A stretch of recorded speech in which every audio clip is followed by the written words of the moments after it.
Hi, I'm Eric Bolling in for Bill O'Reilly. Thanks for watching this special edition of the O'Reilly Factor, Election 2016 after the debate.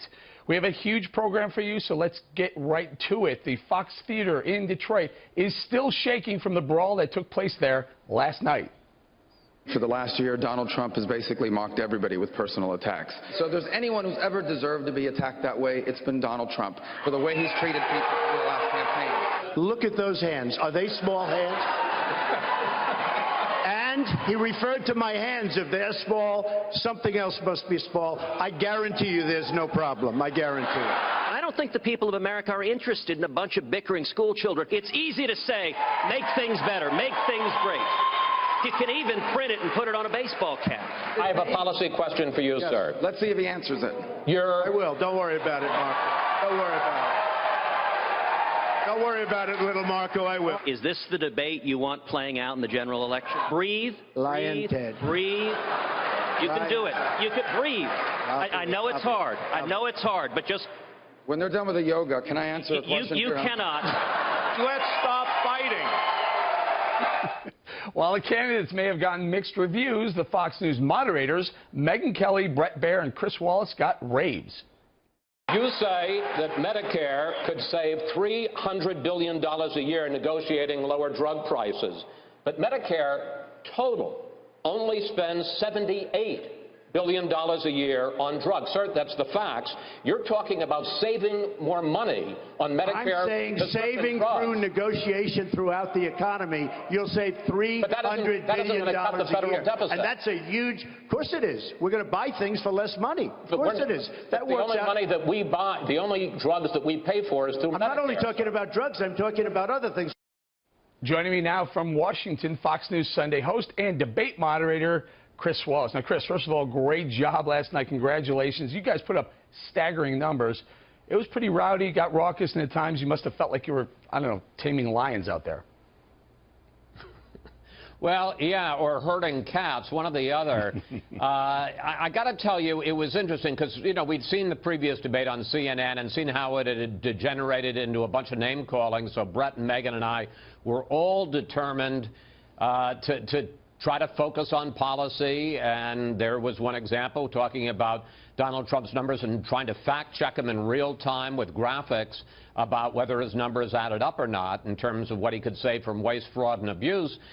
But having said that, you know, I said going into the debate, if they want to act like a bunch of damn fools, we can't stop them, and there were certainly times, and you had a bunch of those clips, where they acted like damn fools. Was the mood different in the arena this time versus last time?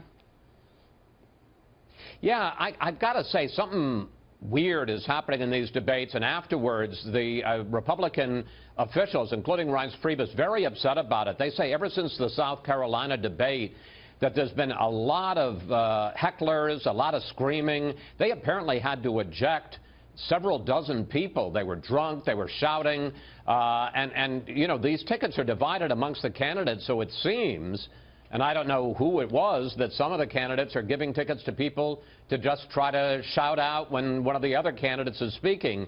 You know, look, you want audience participation, audience enthusiasm, but it's getting out of control, and I will tell you the Republican Party officials are concerned about it because they think it only adds to this sense that it's gladiators fighting in the Coliseum. So do they not want that, Chris? I mean, the ratings have been phenomenal across the board. You guys crushed it last night as well. But you have a sense of excitement there. There's the audience is getting involved. The candidates are going back and forth. You're trying to, you know, like you said, herd the cats. But it is very watchable, and we're getting a lot out of that. Well, yeah, but so is Ultimate Fighting Championship, you know, mixed martial wrestling. And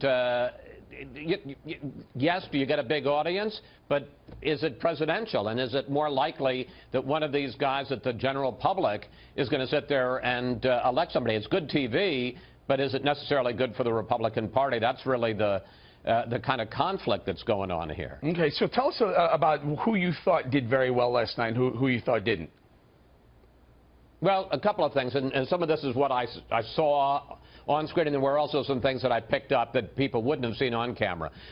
One of the things off camera, Marco Rubio was sick as a dog. You could hear it in his voice, but at the end of the debate, he came up And, you know, we all wanted to shake hands with him, and he said, I'm not going to do that. I got the flu, and he kind of gave us an elbow bump instead. And I think his performance was really hurt because he was under the weather. I thought Trump did very well in the first hour, and you could see a very conscious effort on his part to try to pivot, to be less bombastic, to be more presidential, as he says his wife Melania is suggesting that he be. And you know, he made the point, I'm going to negotiate with Congress. I'm going to be flexible on some positions, including immigration. We've got to be able to make deals and get things done. I'm not always going to have the same position. But as the debate went on, and particularly in the second hour, with the constant attacks from Cruz and Rubio, who really didn't go after each other, they seemed like they were tag-teaming him, you could see him kind of getting dragged down into it. And so by the end, he was back to Little Marco and Lying Ted, which is, I don't think, where he wanted to begin. Chris, I'm going to tell you, one thing I'm absolutely looking forward to is Fox News Sunday, because I hear you have a couple of special guests, two I'd like to really hear from. Who are they? Yeah, well, at a time when the party seems on the verge of tearing itself apart, we're going to talk to Rush Limbaugh live, a rare television interview. El Rushbo, his millions of fans, you can tune in and see him live on Sunday. And then Mitt Romney, who, of course, made that just extraordinary speech, whether you liked it or you didn't like it, to have somebody who was the last nominee of the Republican Party trying to destroy the guy who is the leading candidate right now this time. It'll be very interesting. Limbaugh and Romney live on Fox News. Wow, that sounds like a great one, Chris. Thank you so much.